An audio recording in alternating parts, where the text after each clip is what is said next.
So, hello everyone. Welcome to the interview we're going to have for the Courthouse Plaza. Um, as you told me, you have a presentation ready for us.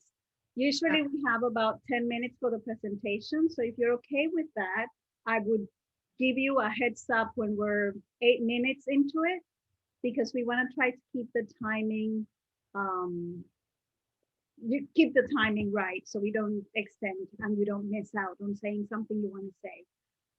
Then after the presentation, I will ask questions the questions you've already seen. Do you have any questions about those questions before we get started? No, I think they're pretty straightforward. I mean, yeah. Okay, and so what we're going to do is that I'll record these and all the interviews will be available for the art selection panel to review. And then the voting will happen within the next few days. So you should be able to share your screen. Everything is set up so you can take on and take over and go for it. Thank you. Okay. Great. Thank you, Hilda. Okay, is that working? Yes, we can see it. Okay. All right, Tom's gonna start us off here. Okay. Well, thanks and good morning or afternoon whenever everybody's watching this. I'm Tom Drugan and this is Laura Haddad. And so Lauren and I have been collaborating doing pretty much exclusively public art and public art planning for approximately 20 years or so. And we've done projects all over the United States and in Canada. We've won quite a few awards and have quite a divergent background I'll get into in a second. But I want to mention that we're site-specific artists. So you'll see from this sort of cover montage of images here that we do lots of different forms and materials. And we're really inspired by the specifics of a place and a culture in the program. And we typically do quite a deep dive on research to come up with a conceptual idea. So one unique thing about us is that Laura and I actually met when we were both doing our Masters of Landscape Architecture. And I also have a background in architecture. So we have this sort of professional design experience as well. We both have licenses in landscape architecture, as well as I continue to keep my architecture license going. But I do want to say that that does have a benefit to be able to, embrace these kind of large projects and be able to do the design of them.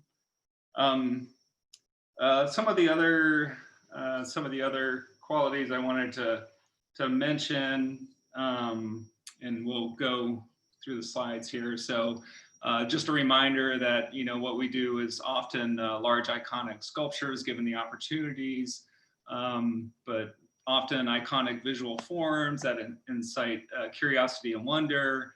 We're really trying to create a conversation piece and a dialogue with the specifics of a place.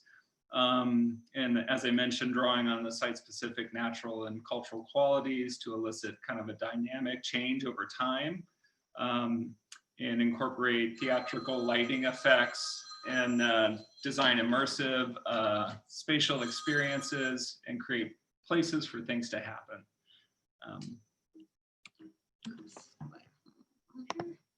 Oops, okay, one too quick.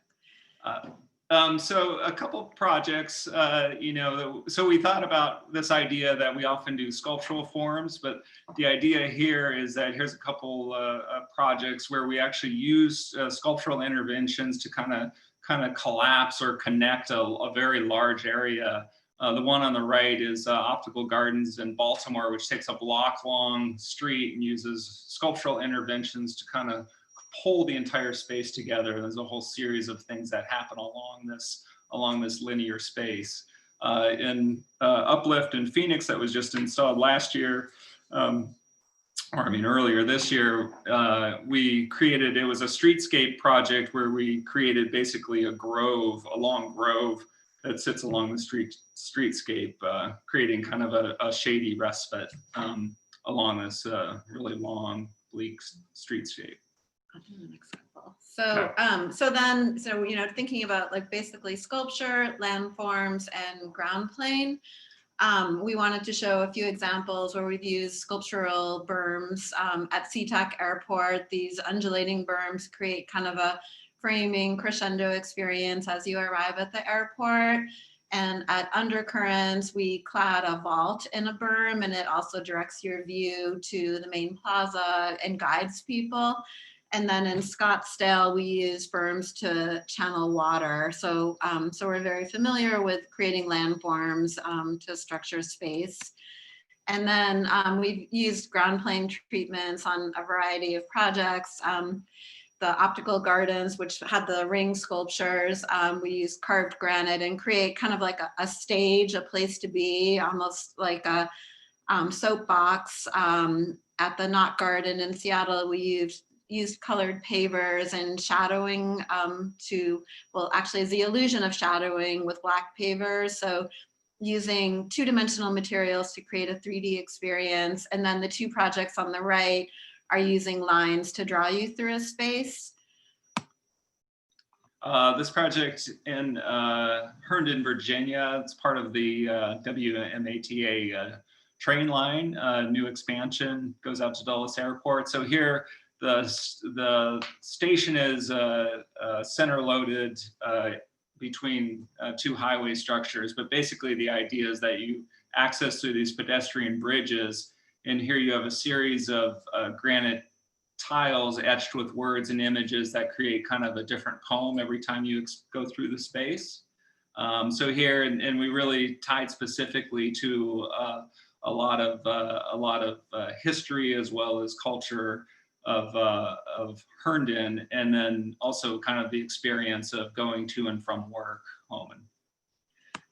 So now we wanted to just go deeply into just two projects to give you kind of a fuller picture of the start to finish. So Toledo Rise in Toledo, this was a really fascinating project because we worked really closely with the city, ODOT, Ohio, Transportation Department, as well as AECOM engineers and landscape architects. And they kind of put us in the design lead of the whole project. It's basically a gateway into their historic part of their downtown, site of a former rail yard. So we use recycled rail materials. As with almost all our projects now, we get heavy into the lighting effects. So the artwork works day to night. Inspirations, Toledo's known as the city of glass and has this long legacy of glass, and still is headquarters to a couple of major glass companies. Other inventions that were done there, the bottle making machine and spoked wheels and things like that played into the design forms. Up in the upper left-hand corner, you can see a model of sort of a dramatic grading plan around the main feature, which is the spire sculpture. But the actual artwork is this entire landscape. So here we sort of sectioned it off into this spiraling landscape and used different plant materials and the grading to accentuate the forms and that's kind of spiraling motion as you drive in. So the landscape's kind of clipping by as you go. One of the things we did is in the different swaths, different plants are planted. So here the daylilies come up, and so you have these seasonal explosion of different plants. So one of the questions is like, how do you like deal with large landscapes with a limited budget? So this is one of the ideas, is different plantings. Over on the left, it's all prairie grasses, and we used a seed mix that would support this endangered butterfly that's very precious in the Toledo area. Up close, this is right after installation, but these different planters have different types and species of plants. So it's kind of a garden that you would spiral around and spires up into the main feature. We did form liner walls based on cut glass patterns that were very part of Toledo's history. And then just as with our landscape architecture and architecture backgrounds, we're able to do complete sets of construction documentation. Here, ADA access up to the sculpture, and you can actually go and enter into the sculpture and have an immersive experience inside it if you like. Seat walls, and of course the recycled railing that we used, an economical use of a recycled material to kind of define the landscape. So here up close in the spire, as Laura mentioned, some of the surface treatments. This is a colored glass cullet embedded permanently in the pavement, create kind of a sunburst effect, and just a sense of scale here. And then up top is the spire. And on the spire, we have these cast glass pieces that talk to the different main industries in Toledo: Toledo Scale, Jeep, Champion Spark Plug, local brewery there. And then working with local artisans whenever we can, we'd like to make public art a community process. And so here, Jack Schmidt did all the casting of all the glass pieces for us. And his studio is just a few blocks from the site there. Okay, so the second project we wanted to share is Fremont Peak Park in Seattle. And this was a really close collaboration from the beginning with a landscape architect. The site was previously 3 houses that were taken down to build the park. So the community initiated the project, was very involved, and their priorities were this a spectacular view from beyond in this picture, but they wanted to prolong the experience of getting to the view. So, so we came up first with kind of an art idea where we created a labyrinth using walls to structure spaces and make this experience of getting to the view more interesting and more prolonged, creating small spaces within the walls.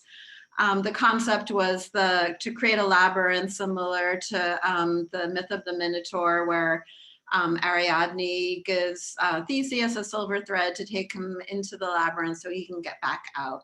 So once we did this, then we met with the Parks Department and the landscape architects and came up with this site plan, which took into consideration important things like maintenance and safety and usability. So here the labyrinth was exploded into the landscape and we still created the spaces. So here's the street view. We wanted it to be very open so it would feel safe entering into the park. The art experience begins right at the sidewalk with the silver thread, the spool that goes into the sidewalk and is etched with some text about the myth. It then takes you into the phases of the moon entry terrace. And then once you get into the park along the main path, this thread takes you pretty much it takes you all the way out to the view. And then along the way, you pass things like this old foundation wall that we preserved that's part of our labyrinth. Some of the details, the foundation walls had holes, so we put pipes into the walls that we built that were constellations. And then, you know, these little terraces along the way that you would find. The main center space is a meadow that's formed by these labyrinth walls. And the community has been really involved, like I said, from the design beginning, but also they did all the plantings, they maintained the plantings. So it's a very loved park. So then you finally get to the view terrace, and here we have boulders that are set in the constellation of the Corona Borealis, Ariadne's crown, and the Taurus pipes in the wall. So the silver thread ends with a Y that points to the sunset at winter solstice and summer solstice. And this park has become a huge place for solstice gatherings. Hundreds of people show up on the summer solstice to watch the sunset together. And then one winter when it snowed, we went out there and the community had set up all of these lights. And then finally artists perform in this space. And so it's really, I think, like hits a lot of the goals that the Courthouse Plaza has for creating places for things to happen. So that is the end of our slideshow there. Thank you. I tried to text you that you were 8 minutes into it, so I wouldn't interrupt you, but you did well. Oh, I didn't see that. Okay. All right. Well, here we are. Shorten the questions later now. Okay. All right. So to keep within the system we have set, I'm going to read the questions for you, and you can answer them one after the other. How will you maximize the artistic impact on the site with a limited budget and restrictions? I think you know, some of the things we've we just showed like the Toledo project where we had the entire landscape where we were able to kind of through grading, manipulation of the landforms, as well as different planting materials, such as the meadow grasses or the daylilies, things like that can really maximize the budget. And then just simply dividing it with the recycled rail system was an interesting way that was very specific about Toledo, but it also maximized the budget. I think we had a few other ideas about kind of thinking about the pedestrian experience as kind of a journey in and out of the space. And so that can kind of have a series of events along it without having to, you know, spend an incredible amount of money doing, you know, every square inch of the entire space as designed. Were there some other things? Well, I think it was like focusing on a long pedestrian experience, but then having focal points within it. So so we find like the key gateways and intersections and do put more money there, but then do use landforms and paving to create the continuous experience is sort of the approach we take. Okay, and I also, I understand that some of these questions you may have answered some of it already in the presentation, so go through them anyway.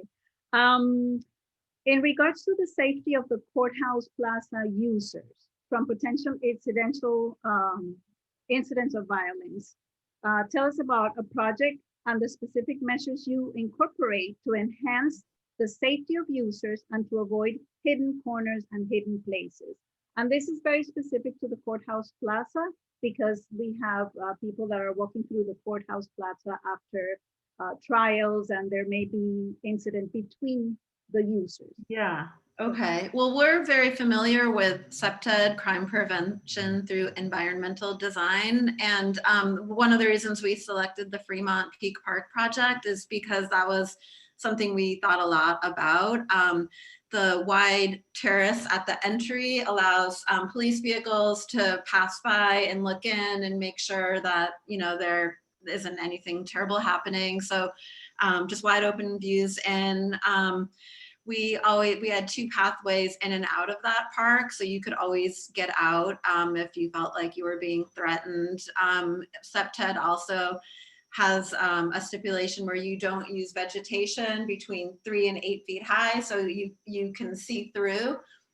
Similarly, the walls are less than 30 inches high, so you can always see over them. And then that's also a fall zone safety criteria. So, you know, we took all those measures, but really in the end, it's like creating this vibrant, active place where there are people there that's really going to make it feel safe. So not a lonely, deserted place. And then I think lighting too is an important aspect of safety and security. So I think you always want, you know, in a space such as this to have it well lit for you know, other safety and security ideas. Okay, good. Given COVID, how do you propose to engage with the community and respond artistically to the community needs, identity, and aspirations? And what do you need from us to make that happen? Oh, I thought you were gonna. Well, okay, so I mean, we'd love to work with the local artists there. We've met several being out there, and so we already were thinking like, well, I think Crystal Floyd, we loved her and her work, and then Shawana Brooks, like tapping into her knowledge about local Black artists, getting people involved, because we have a big piece there coming, and we would love to create a framework within which we can plug in other artists. And so we don't know what that would look like yet, but we definitely feel like that's important. Maybe we create kind of the spine of the experience, but within it are these nooks and places for other artworks. We were thinking about the example of the pavers in Herndon, where, you know, we might set up a framework and then give each artist a paver, for instance. So, you know, they have to use a word and an image and the black and the white. I mean, not that that's what we would do, but just, you know, create a framework and then let artists work within that framework so it feels cohesive but has many voices. You know, mentoring emerging public artists is something that we're interested in and we have experience with. But as far as the COVID, I think we would love to do like a presentation like this and have it be posted online, maybe possibly crowdsource images and ideas from people through virtual methods. For another recent project, we talked about doing a photography contest, and everyone can do that on their own, but so it's safe, but all the images can be posted together and gives us kind of a data bank of imagery to work with. And I do want to say, breaking news, there's a vaccine over 90% effective as of a half hour ago. I just saw on the news flash. So I think we'd be hoping to do lots of in-person and live stuff too, if that vaccine gets up and ramped, come next spring or whenever we get rolling on this. So yeah, but I think, a myriad of ways, and as Laura mentioned, and we've done, a whole array of different types of community outreach and getting people involved in the artwork. So look forward to that. Cool. All right, one more. And some of this you've already touched on, but the Culture Council has adopted a policy around diversity, equity, and inclusion as follows. The Culture Council of Greater Jacksonville commits to championing policies and practices of cultural equity that empower a just, inclusive, and equitable city. How will you and your team incorporate this into your planning, designing, and artistic approach to the Courthouse Plaza? Well, I think it's critical that the artwork create a place for people to express their free speech rights. That almost seems like the most important thing here. But an artwork that conveys the ideas of liberty and justice for all also seem really critical. And how we would start to conceive of the artwork before we even think of like what the forms are. Just that is the concept, I think. We spent a lot of time researching and uncovering stories of La Villa and other parts of Jacksonville, and bringing some of those stories that we didn't get to tell in Emergence into this piece, I think would be interesting. We were thinking about how Emergence has kind of a focus on the natural qualities of the site with a cultural overlay, but here we would maybe flip it, where we focus on the cultural stories, but with the natural overlay being kind of the secondary thing. Like one story that, that I was remembering last night is in La Villa, there was a railing where people used to go and hang out and wait for work. And so like these little stories that we can tell through the art, I think could be interesting in the way that they would, again, kind of keep to that idea of the liberty, the justice, and the free speech. I'd also add that, we know Walter Hood, who we know, so friend, Laura was at Berkeley with them.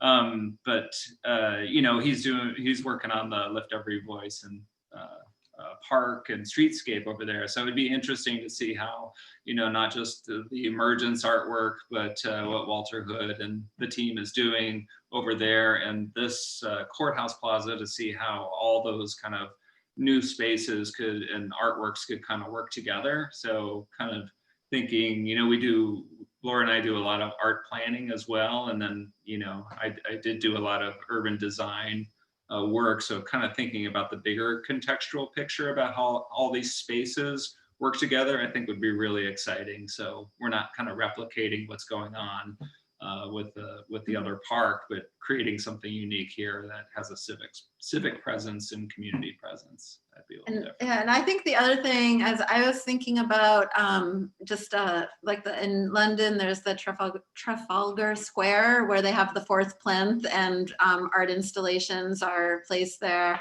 But it would be really nice if we could do something like that, so like free speech through art, basically. That would be a revolving. Yeah, and create, I think Laura mentioned like part of the design of Fremont Peak Park was creating spaces for things to happen. So I think that would be a big component of this as well. So very good.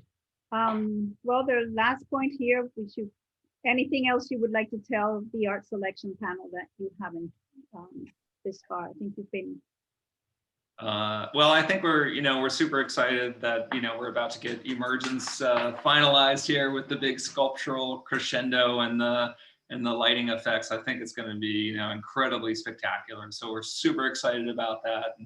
And I think, when we first applied, we understand that it's sometimes hard to get, artists that have done or doing something big to get them involved again. And that's why we really want to focus on kind of being, taking all of our experience that we have, our unique experience, and making this really much more about the community and less about us. So again, like Laura mentioned, kind of doing the bigger framework, idea, and then really letting the voices of the community and local artists shine through that. So Yeah, I guess that said, I was thinking like, well, since water lines are the water lines of Emergence are just a couple blocks away, potentially there might be a way to take those lines and put them into the ground plane at the courthouse and kind of have a link those sites and make that a framework for landforms. I mean, that's just like one of many possibilities, but if we were to try to link them together, I feel like the lines would be the way to do it. Yeah. Well, thank you very much. I think we're done with the questions. I would, I appreciate you being here and telling us the information on the presentation. I'm gonna stop the recording. Okay. That way we can transfer this to the art selection panel. Okay, sounds good. Thank you, everyone. yeah. Thanks everyone. I'll see you soon. Some of you.